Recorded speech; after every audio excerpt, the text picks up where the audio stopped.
Here we are today with Lori Haller, a designer, graphic designer. She's been working in the copywriting industry, the publishing industry for a long time. And David Deutsch also has been around for a good while. Both are, he's copywriter and financial. And do you do health stuff too, David? Oh yeah, a lot of health stuff. And both are legends in their own time. So we're going to have a conversation today about both those topics and how they're integrated, about copy and design, because it happens that David and Lori have presented on this not in the not too distant past, right? So welcome, and let's begin. Thanks. So maybe we could start by talking to Lori, because Lori, you've been doing this since all print mailing. Is that correct? Mm-hmm. Exactly. Yeah. I started in print. Yeah. So obviously there has been a huge shift to online design and changes in that area and VSLs. But at this point, I think people barely remember what it was like to be working in the print world, and I was doing that too. I know David was doing that too. Now we're talking about designing for mobile phones. So maybe we could start there and just talk about what is it that you see is important for copywriters, marketers, and designers to think about right now with customers coming in from a different medium. That's a great question. The biggest thing I think about is these days people really want to be entertained. There's moving parts everywhere you look, from videos, interactive, things you click on. So I think about entertaining them and holding their attention. And then secondly, the biggest thing is looking at their posture. Now they're not holding, a printed piece and turning the pages. Their head was moving left to right, and you could nail them. It came to their mailbox. You kind of had their full attention. Now with their phone, they're looking down like this on a tiny little shape, and at any moment they can just click to something else, be drawn away. So holding their attention with the design tied in with the copy is probably one of the biggest things that I have to work through with every campaign. Well, it makes me think of something where we had a marketing meeting, an internal meeting with the people over at Agora Financial, with whom I do a lot of work, and with whom you guys do a lot of work.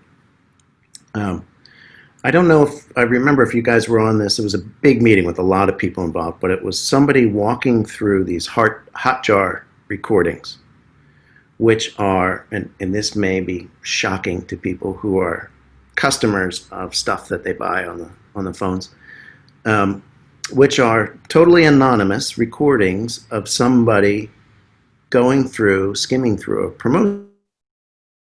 They were reading the promo. And it happened to be the one that they were using, happened to be one that I had done. And it had a VSL, and it had the transcript, and we'd given all kinds of thought to the VSL.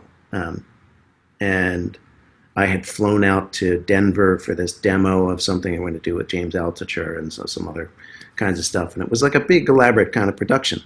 And then we had done the the HTML layout, and put a lot of thought into that. And then I saw the video come up, and I was kind of proud. It's like everybody's in the meeting. They're going to see my promo there. And it came up, the VSL starts, and it was maybe like 4 seconds into it, and whoever was looking at it cut out of the VSL right away. And I was thinking, oh, well, all right, at least there's the HTML there. It's kind of a safety net. The person, you can see the screen, and like a finger on the screen.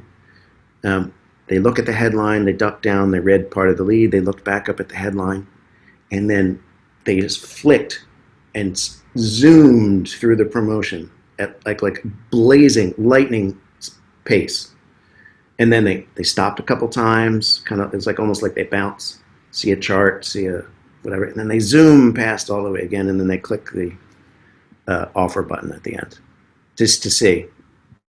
And then I think that person did not buy, but I think that that's like it was a real eye opener for me, because the only tool that I would have had left in that kind of situation was design that could possibly stop them on their trip through the promo. So what in that kind of scenario, what does somebody do to deal with that? We're skimmers and clicking away faster than we ever did with phones. So how do you combat that? Short attention span, right? Yeah. Well, there's just so much out there to look at. So what do you do?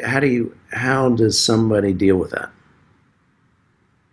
Well, I was just going to speak to the point that typically, and this isn't for all accounts that I work on, but we're trying to gain access to people with a large, long lifetime value. So typically, if somebody treats, a promotion like that or interacts like that, they're not going to be the person. They might order something. They'll probably mail back the book or cancel, really quickly. So that is point number one. But just speaking on the design end first, the more you can interact with the reader, make sure your headlines are big and juicy, make sure there's not big panels of the wall, what we call the wall of gray. I'm trying to end the wall of gray, here with what I do.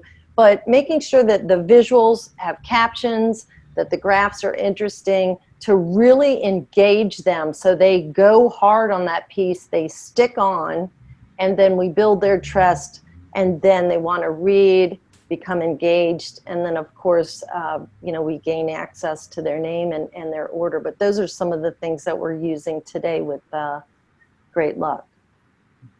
Can I add something to that? Sure. I thought Lori made a really good point that I didn't want to skip over too quickly, which is we're not in a way not talking to those people.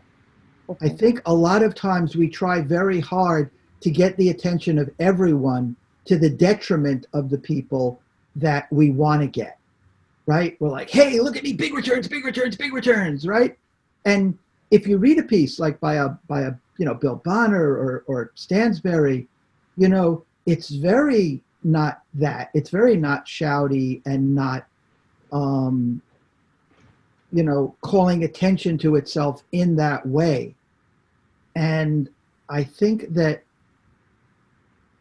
and that's one of the things that Lori is really good at too, is kind of keeping that in mind and not making it, not like grabbing attention for attention's sake, but recognizing that we're talking to the people who are gonna buy. We're not trying to get, attention from anyone. And when you do that, you talk to the potential buyer in a much more deep way. You relate to them in a much more deep way. You draw them in a much more deep way, and hold them in a much more deep way. Yeah, I'm sure there's a lot of truth to that. I find myself going through certain phases of insecurity when I'm writing about things where I try to turn that volume up, and then when I go back and edit it, I turn it down. Do you go through that same kind of situation where you just start out writing the Bill Bonner style, tempered and even? No, sometimes it's like that. You do the thing and then you read it the next day and you go, oh God, what am I? You kind of read it with a little more distance, and you realize why it sounds like all that other stuff out there that's shouting how much gains you make. That's trying to get attention in kind of cheap ways, Yeah. I find myself, it's kind of a design element, saying things the same way, but something makes me hit the bold and the italics and the underlines on the first time through. And then when I'm done, I'll select the entire document and just turn off italics. turn off, and then I'll go back and selectively, if I remember, go back and selectively bold titles of things and things like that. Because it's like this kind of overeagerness, this kind of like neurotic overeagerness that you get when you're just not sure of the ideas. When they're fully baked, it's easier to speak in a tone that sounds like you've mastered the idea and you just want to get it across. So I think that's an interesting point. So what else? What else are design concerns that a lot of copywriters? I happen to have done a few years of at the most amateur level of design before I was writing copy, and I still do some design for things. Just for I like to open up Photoshop and was using InDesign and things like that for my own stuff and. And occasionally I'll do a mock-up of headlines and things like that to send to the production crew. Although I've done less of that because they've got a lot of tech concerns that I'm not as savvy about. I don't know, David, do you do that too? Do you do any design mock-ups and things? I did for a while. I did stuff in Quark when Quark was kind of design, and I love to do it. I love it too much in a way. Like I'll spend all my time on that, and then I'll spend, but I found it was really helpful. And I push Word to the limit. That's kind of why I don't use Scrivener, which I know you like, I'll come back to that, but go ahead. But yeah, I push Word to the limit in terms of text boxes, pictures, blowing up headlines. I think it was Gary Bencivengo once said that things look something that's okay as a 12-point type in a manuscript, right? Your copy. When you blow it up to 72 point, all of a sudden you realize it's really not that good a headline because it doesn't hold up at 72 point. So I like to see things the way they are and kind of laid out. And, and as I say, I love doing it. I love making it fit in the box, cutting the type, choosing a picture. Yeah, I remember. I was just what I was about to get to with that was that I don't know if all copywriters think in those terms, where they think about the way that they want it to look in the layout quite as much. I remember one copywriter used to. This was a long time ago, but somewhere in the 90s, used to turn in his copy on yellow legal pads. Right. And have somebody type it up. I think we all probably know who that is too. If I'm not going to mention his name in case he feels badly about it. And I've seen drafts that people turn in that are completely devoid of centered headlines and bolds and things like that. And it's true they can become really distracting if you spend all day. I've spent half days trying to get a headline about gold look like it was a shimmering piece of gold on the word gold, so right. At the same time, it's funny how when you're working with, say, Lori, we've done a couple of things together where I'll be looking at the screen and you'll be making changes, and they're definitely copy questions, do you want the line to break here? Or maybe we should rephrase this somehow. But they never would have come up without looking at the way it laid out. I think that's kind of what you're saying about the 72-point thing. Yeah. So, the same thing with what Lori was talking about the paragraphs, Right. The paragraphs a certain way. That's why I always try to have it the same margins as it's going to appear. Right, because it's going to be how many lines is this sentence? How many lines is this paragraph? I did want to say one thing to what you said about not that many writers thinking visually like that. In a way, I do that because I don't think very visually, and it forces me to think visually. Like I think there are people that when they write the copy, even if they don't lay it out, they've got a sense in their head of how it's going to look. Like, oh, I want it like this and like this. I have no idea if you ask me that. I have to sit there and lay it out to, or see a layout of it right. to react to. Laura, is there something that you look for when you get copy from copywriters that gives you that beyond just like sort of basic design directions or? Mhm. Yeah, so some of the most successful, interactions and then taking the copy and the designer together and then moving forward on the entire campaign or project I've found are those copywriters who at least are mindful and put even a larger headline font, bold Helvetica, 72 point, like David was saying. And then when they get to their subheads, they put those in bold as well. But then they also look in between those chunks, if you're talking about a sales page where you have that bold subhead and then maybe down to the next subhead, is there anything else or is it just all gray copy? And that's when I use this tool that I developed years ago called the 3-step copy review. And in that, that's one of the things I'm looking for. Are there any bullet points that we could put, big square blue bullet next to it? Are there check marks that we can add in? Is there something that can be bolded, indented? Because what we're trying to stay away from is for them just, glazing over and not wanting to get to that same subhead. So I find when copywriters can do something like that, again, it's not a fancy design. It's just denoting this is a subhead, it's bold, it's bigger.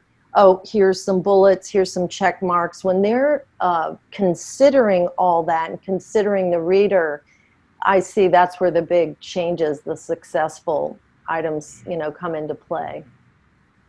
What could we walk through that 3-step copy review? What are the steps? Yeah, so the first step, and when I do it, I print it out. So I never read on the screen or on my phone when I'm reading it. And I'll go over the steps. It's very simple, but I will tell you the first time I read it out loud, every single word.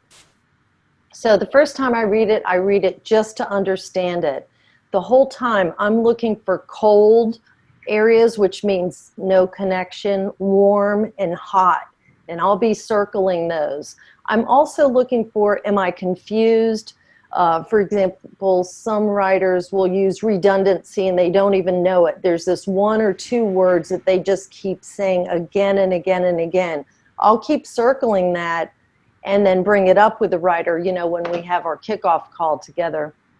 The other thing that seems to surface is sometimes they'll go into way too high level of writing, more on a 12th grade level rather than keeping it down lower. Big words that won't just roll off the tongue. So that's why it's so important for me to read it, out loud. Then the second round, I read it and I become the audience, the prospect. Is it a 65-year-old man that's just looking for some investment tips? I do a lot of health and supplements too. Is it a person that has memory problems, beauty? Is it wrinkles? So I become the reader. And that whole time I'm feeling like, is this feeling like it's going to help me reach my goal? Are these testimonials stacking up? Does this chart make sense? Is it easy for me to understand? And then is my trust being built? Do those report titles, tie into the whole theme? Does that make sense? Very critical thinking here during this step. And then the last step is I read it with my marketing hat on. And in that respect, I'm looking at, has everything added up to really feel like $149? And when you tell me about a savings down here, are you saying it's a savings of $10 or 29%? Or do you have a guarantee? How am I feeling on that marketing ad? So by the time I do these 3 chunks, I'm ready to roll. I understand the copy. I can host a kickoff call with a writer. We can go over some ideas. Things are bubbling up at that point. I can see it. I can see the whole campaign, whether it's print or a video or online. And then we do that very strategic copy kickoff call. And that's where I think the big winners are made, those decisions that come from that read. That's very interesting because none of those 3 steps are immediately addressing design questions, but of course all three of them do shape the design answers later. I mean, that actually sounds like very valuable stuff for copywriters, even before they do design. Like that would be that'd be a good call for a copywriter to sit in on, not just a design team. So how about design things for some of those certain audiences? Now, I have only written products for a long time ago. Wrote some health products, but was basically for the same crowd, which we assume is at the lowest end, maybe like in their mid 40s to late 40s, and then on up, 50s, 60s, maybe 70s, maybe even some customers in their 80s. But what kinds of design and copy considerations do you feel like, well, maybe for that audience or compared to a different audience? I mean, I know one thing, just a small thing, was that somebody recently said they got a big boost in response just by changing the font from of the online pages 12 to 14. And then somebody said, well, we got a boost too when we went 14 to 16. And that was it. Just because it was hard for people to read the smaller fonts on their screens, and presumably, on the phones and iPads. Is there anything else like that you guys think about? Yeah, I think David and David will probably want to speak to this too, is we talk a lot about what that font size, the main font size, is going to be. Right now for online, it's like 22px rather than some people were using 17 and 18. So it gives it that bigger, chunkier, easy to read look, and it's more robust, and it just flows. Like I was saying earlier, you want those words to just slip right off your tongue. You want them to go down the page. If there's too much of a break, and you and I have talked about this a lot, John, if there's too much of a break between the paragraphs, then you give them a chance to hop off. You want it to be just enough to take a breath and then go down to the next one. Take a breath and go down. Again, it's that rhythm. So much goes into that. But I think colors, if you have too many pale yellows in the background and they're on a phone, they're out in the sunlight, that can wreak havoc. And you and I have recently worked with reds. Is the red dark enough? Is it frivolous? If it's a rich tone, is that going to speak more deeply to them? How about a blue? A brighter, healthier blue is great for health. But when you're talking about finance, something true, trusted, a bank blue. So the colors, the fonts, how they feel to the person. Feeling is such a big thing here, not just the copy and the design, but the emotion and what bubbles up for them when they look at your copy and read that story. Yeah, I definitely agree with that. And actually, David, that is something that you've said on a couple of copy calls that we've been on together recently about selling to, reminding yourself that you're selling to the emotions rather than the logic.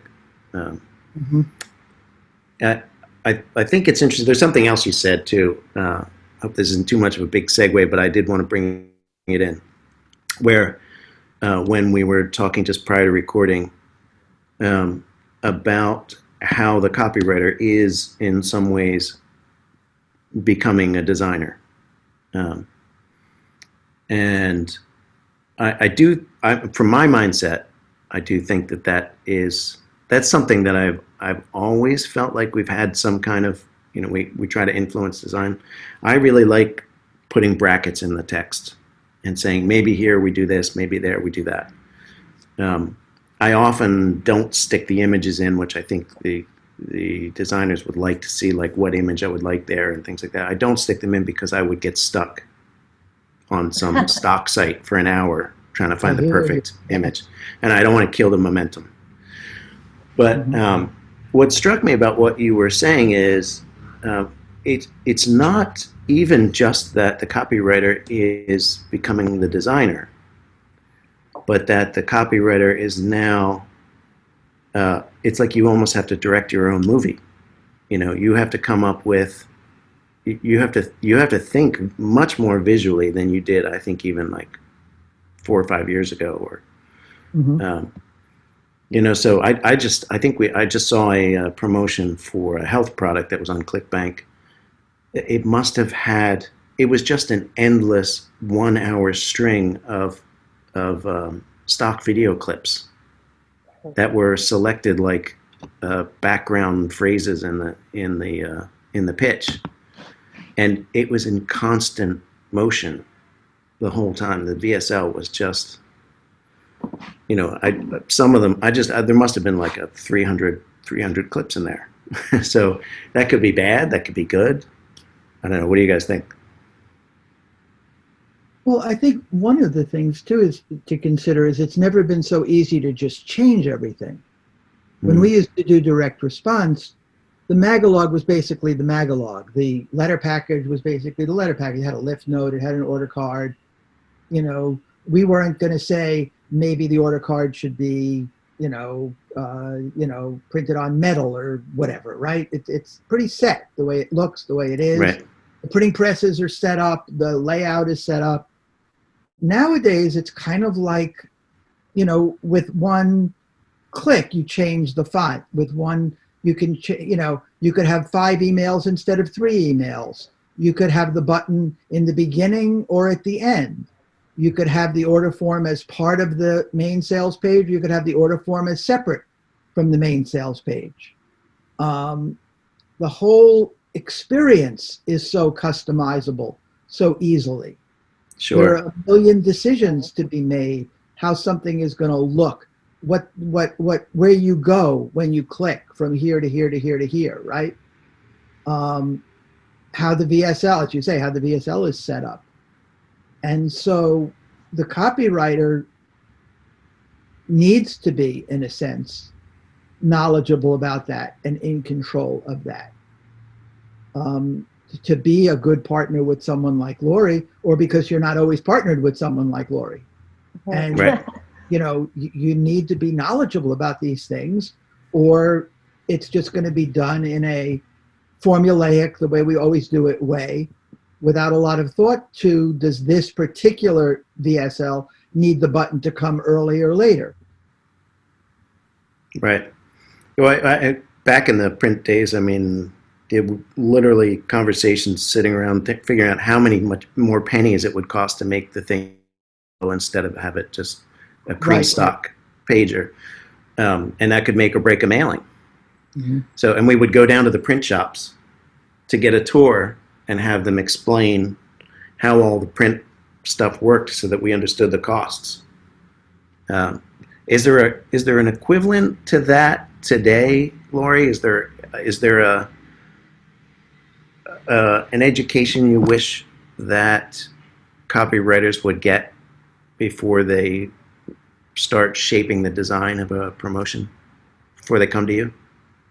Yeah, that's a good question. What I mostly have people do is look constantly at a variety of things. Make sure you're in tune with movies, music, fashion, color, everything that's going on out there. Like, I block off an hour a day just to review things and make sure I see what most people are in tune with.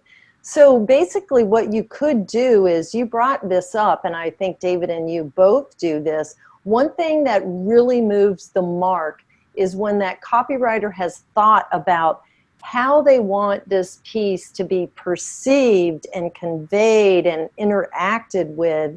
And you can even just write notes. Some of the most successful pieces, I think, have come from, you don't have to know what that photo is going to be. You don't have to pick it. You don't have to know exactly what that chart's going to look like. You can give an example of something, that you've seen that's worked.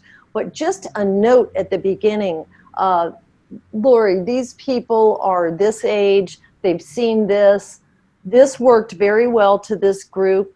This did not work as well. I am thinking that the story is really going to be impactful for them. I'm giving you some ideas. So when you write a chunk up there of just blurt out all your feelings, it doesn't have to be anything special. I want this to be really bright and colorful. I think something that you and I worked on recently is we wanted it kind of understated, but certain things to be punchy, maybe a headshot, maybe the person needs to come to life. You really need to nail down some good shots. So those types of things, and then just looking and seeing, giving examples of either what to do or what won't work as well, that's so helpful. You just have no idea.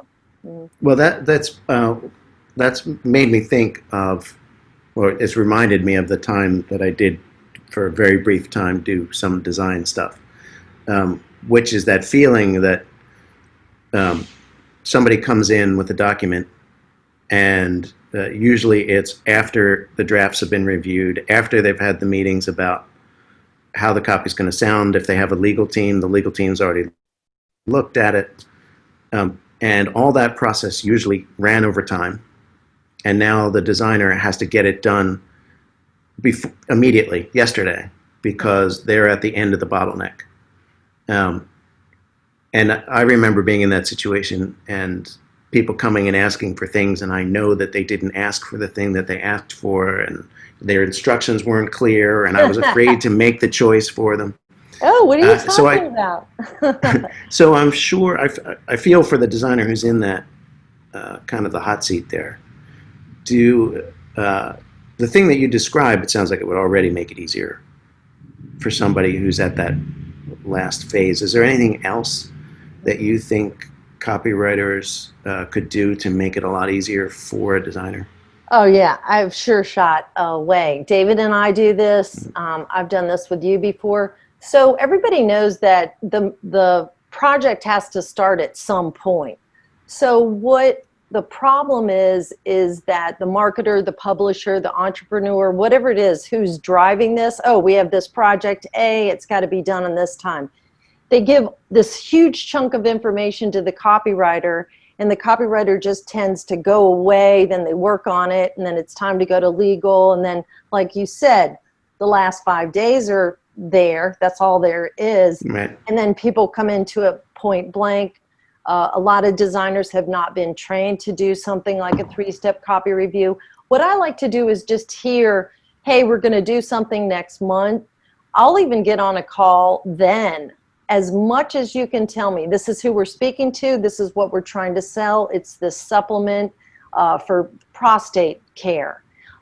These are the people. I will ask for testimonials. I'll either review the videos or have them put into a Word document, transcribed. I will print them out. I will take a yellow highlighter and I will feel and see those words and what stories are behind them. Then I become really intertwined with that reader. And then by the time you are pretty much done with your copy, I will read it even though it's not final. And before it goes to legal or while it's in legal, I will start figuring out, I'll do a sheet of, these are the colors I'm thinking. Here's some photos. Let's do some fake charts. You know, let's get the bottle shot. All those things are sitting there and ready. And don't forget, like if you don't know this already about designers, you can tell me something now, and maybe we don't work on it for 3 months. But I am thinking about that project every single second of the day. Everywhere I go, I'll see a green. I'll be in a magazine and I'll tear those things out. I'll put it in the folder. I'll be mowing the grass and come up with a way to do the order form differently. So the more you can give to your designer at the earliest stage. I also give a creative brief which has maybe 10 questions where I go into your feelings, the audience's feelings. I ask these deep dive questions that probably a lot of people don't ever touch. So by the time it comes to me, even though time is slim, I know what I'm going to do and I hunker down on it. And, you know, that really gives me the end results that I'm looking for. Those are some secrets though. That's good. That's good. That's makes me want to be more diligent as a writer, because I know I don't provide all those things. David, do you want to add anything to that? Or otherwise I'm going to answer that question about Scrivener. I mean, that statement about Scrivener. But it's so off topic, I wanted to push it aside. I wanted to say something about that and something about cost. I think the other thing that I think is useful, and I don't do nearly enough of what Lori's talking about, and do more of this, which I think Lori does also and just didn't talk about, is looking at what's being done now and what's working. I think that's a huge, huge untapped resource that most writers don't utilize enough, is knowing everything that's being done out there in other fields, by other industries. What are they doing in health that we can apply to investing? What new funnels are they using? How are they doing order forms? How are they doing this? How are they doing that? How are they laying things out? How big is their type? But I think that's just and then that enables the copywriter to then know, okay, I want it to sort of look like, this kind of a funnel here, and I want to use this device here. Can we incorporate that? I wanted to kind of add that aspect to it too. Yeah, that's important. David, I was going to give you an example of that. I don't know if you remember when we were training the team in Germany, I got a new account for a tummy trouble product. It couldn't have come at a worse time, but so then you and I were just sitting around talking, and we had just talked to another copywriter, and this is probably one of the bigger points too, just like you were saying, not only being aware of what's going on, but getting a group of people that you share information with.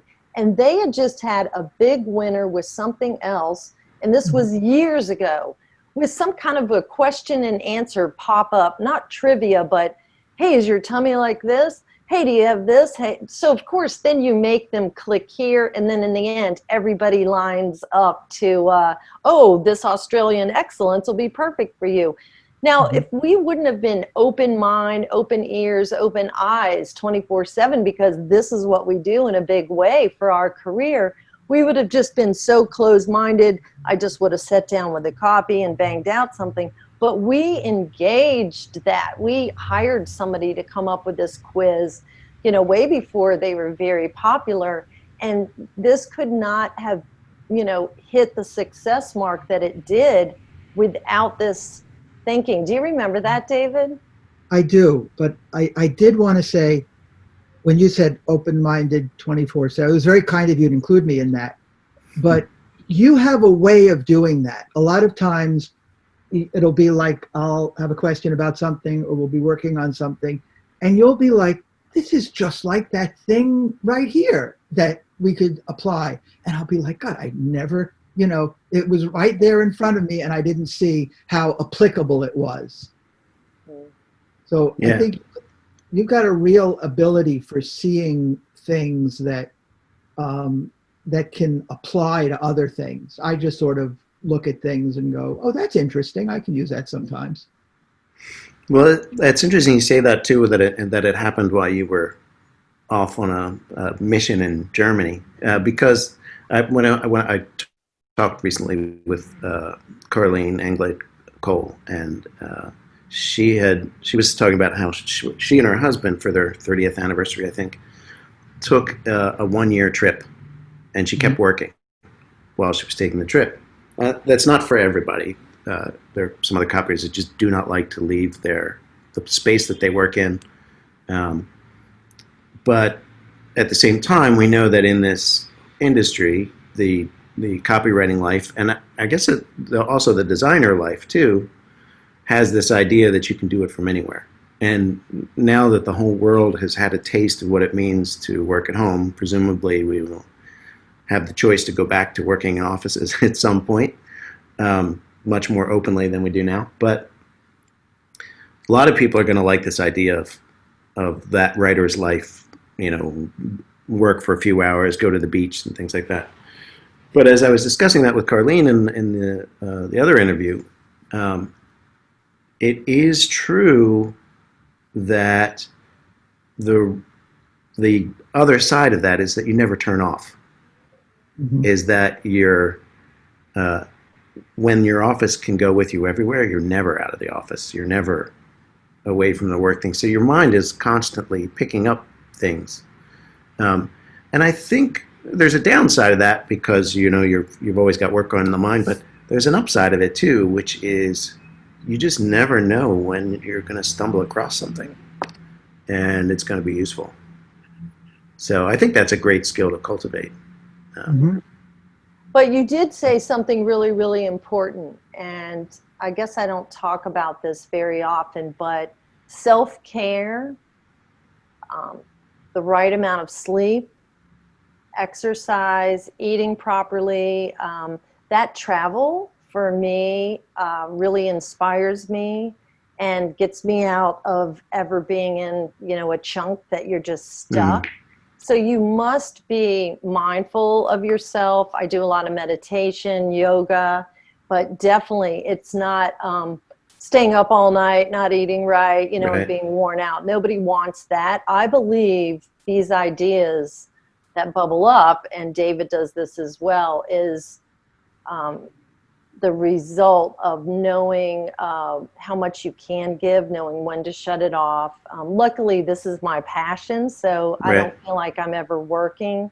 But I think being motivated and inspired by people in life and things that are around us, and then caring for yourself and knowing when you need to shut off for 3 or 4 days or take a long nap or something, that's critical. Yeah.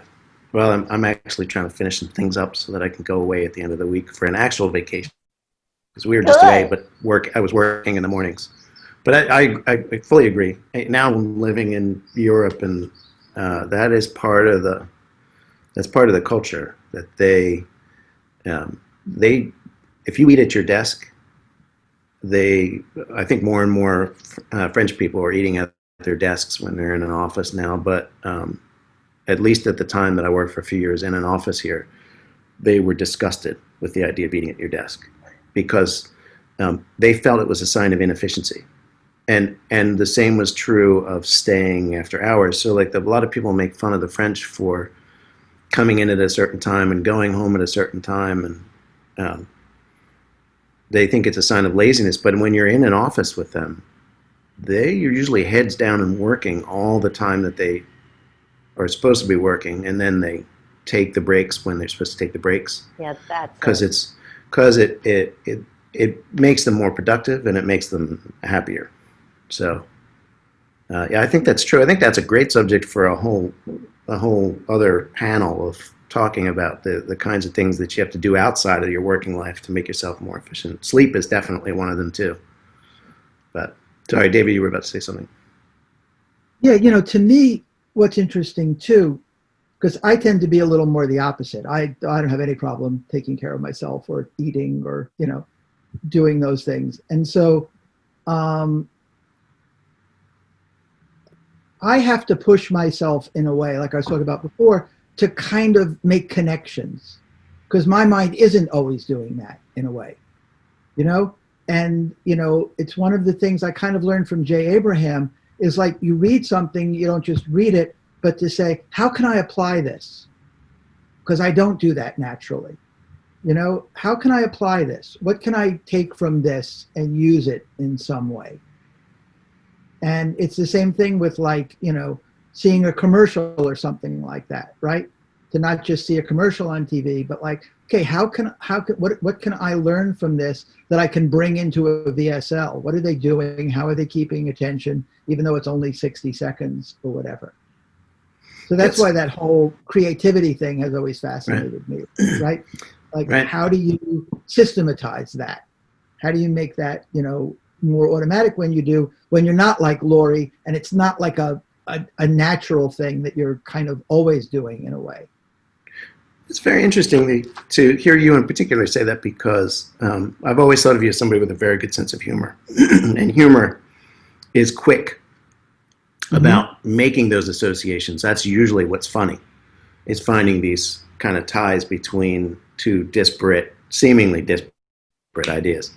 Right. So it's interesting to hear that you feel that way. And you a few years ago, we should wrap this up soon because I know we all have to be off in other places, but you some years ago wrote a product, I think it was you, the Thinking Inside the Box. Yeah. Yeah, which is a way of kind of systematizing creativity. Right, which correct me if I'm wrong, but when I hear that phrase, I always think of New Yorker cartoons, where they figure out exactly where to put the box on the funny moment. So you have to have the right thing happen in the box at the right moment in order for it to have the maximum amount of impact. Where thinking outside the box gives you too many options. It's like the menu that leaves you paralyzed or something like that. That's the nice thing about humor in a way. Is there's not a lot of option. It's kind of like a very focused, because I've thought about this a lot. Like, why am I so good at humor? And, if it's something I can do immediately and make an association, I can think about it in a way that maybe other people can't. Right? Right. But when it's like connecting things, like, oh, that thing that we just, these people just said this thing, that's perfect for applying here. I don't tend to do that. I'm busy, like, how can I make a pun on this word that I just heard, right? Rather than how can I apply this. So, it's all about, I think, how people, each of our minds works very differently. And there are certain things we need to do to kind of tame it, focus it, bring it where we want it to go. Right. All right. Well, I'm gonna tell you the Scrivener thing, and then I just want to ask you. I'm going to talk about what you guys are doing, and then we'll wrap up. So the Scrivener thing, I think is it might even be a little bit related to that. See, my problem is I find connections all the time to everything. Sometimes I think to the point that I get people looking at me like I'm crazy. Because they're like, how is that connected? It's not connected at all. Because I'm sure I'm imagining ties between ideas that are just too strange. But I started using Scrivener, which is that program that was originally designed for people writing academic books and trying to keep things in chunks and do research. Because I would do so much research, I had to organize it and feel like it was in various boxes so I could kind of calm my brain down and start writing. And it was very useful for that. I had actually moved away from Word because my installation of Word just kept crashing and I kept losing stuff. So that's how I ended up with Scrivener. And Word still is kind of buggy on the Mac. But I have found recently that it's so easy to get so much research that it can be stifling.